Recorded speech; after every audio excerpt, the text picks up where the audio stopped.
ગારિયાધાર તાલુકાના ભમરિયા ગામ છેલ્લા 17 વર્ષથી એસટી બસની સુવિધાથી વંચિત, વિદ્યાર્થીઓના ભણતર પર અસર। મારું નામ પરમાર ચિરાગ જયંતિભાઈ, ગામ ભમરિયા, તાલુકા ગારિયાધાર, જિલ્લો ભાવનગર।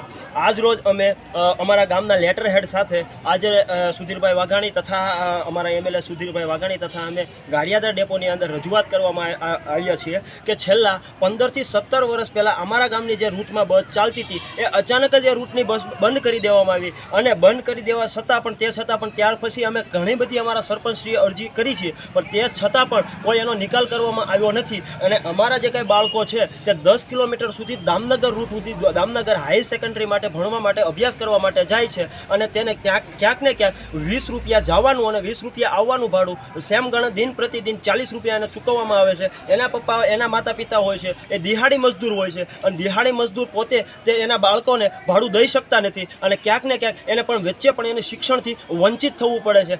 આ બધા જો કોઈ કારણનો મુદ્દો હોય તો બસ છે। બસની સુવિધા અમારે ખાસ કરી અને અમારા ગામમાં જોઈએ છે। જેમ કે મારા જ દાદા હતા, 1 વર્ષ પહેલાં બસ નથી મળતી એટલે એ પોતાની સાયકલ લઈને ઘર ખર્ચીનો સામાન લેવા દામનગર ગયા અને દામનગરથી રિટર્ન આવતા હતા તો તે તરત જ સાયકલ પરથી પડી ગયા અને એના પગ ઉપર ફ્રેક્ચર થઈ ગયું। એટલે આવા અકસ્માતો દિન પ્રતિદિન ક્યાંક ને ક્યાંક સર્જાય છે। બસમાં જો આપણે XYZ ગમે આપણે કહીએ કે અમે રજૂઆત કરવા, આની પહેલાં અમે જ્યારે રજૂઆત કરી હતી, અમારા ગ્રામશ્રીએ, સરપંચશ્રીએ કરી હતી રજૂઆત, તો એને રજૂઆત કરી તો એનું ન્યૂઝ આર્ટિકલ હોવા છતાં પણ આવડા લોકોએ કોઈ પણ જાતની કંઈ કાર્યવાહી કરી નથી। અને આ વખતે અમે એવી આશા રાખીએ છીએ કે તાત્કાલિક ધોરણે આની ઉપર ધ્યાન દોરવામાં આવે, કેમ કે આજે અમે જે કાંઈ આવ્યા છીએ તે માત્ર ને માત્ર 10 જણા આવ્યા છે કે આગામી દિવસોમાં જો અમે કાંઈ આવશું તો અમારે આગામી દિવસોમાં ધરણા ઉપર પણ બેસીશું અને આંદોલન પણ કરશું, પણ બસની જરૂરિયાત અમારા ખાસ કરીને છે તે અમને પૂરેપૂરી અમને મળવી જોઈએ। અને એક સવાલ સરકારશ્રીને પણ અમારો સવાલ છે કે શું અમને જે બસથી વંચિત રાખવામાં આવે છે તો શું અમે આ દેશના નાગરિક નથી? અમે આ દેશને શું ટેક્સ ભરતા નથી? તો જે અમને વળતર મળવું જોઈએ તે કેમ અમને મળતું નથી? આ મારા આપના માધ્યમથી બે મુખ્ય સવાલો છે। જય ભારત, જય શ્રી।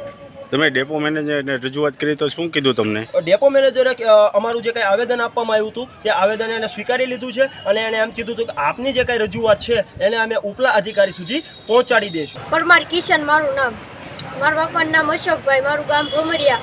અમે અહીંયા રજૂઆત કરવા આવ્યા છીએ ડેપો મેનેજર ભાઈ। અમારા ગામમાં પહેલાં 17 વર્ષથી બસ નથી આવતી। હું વિદ્યાર્થી બોલું છું અને મારે છે ને વિદ્યાર્થી તરીકે મારે ભણવા જવાનું હોય, બસ નથી મળતી, હાલીને જવાનું પડે, કોઈકની ગાડી ઊભી રાખવી પડે। મારા માતા પિતા મજૂરી તરીકે મને ભણાવે છે ને એમ કહે છે હવે તારે ભણવું નથી તો મજૂરી કરવા ચડી જાય।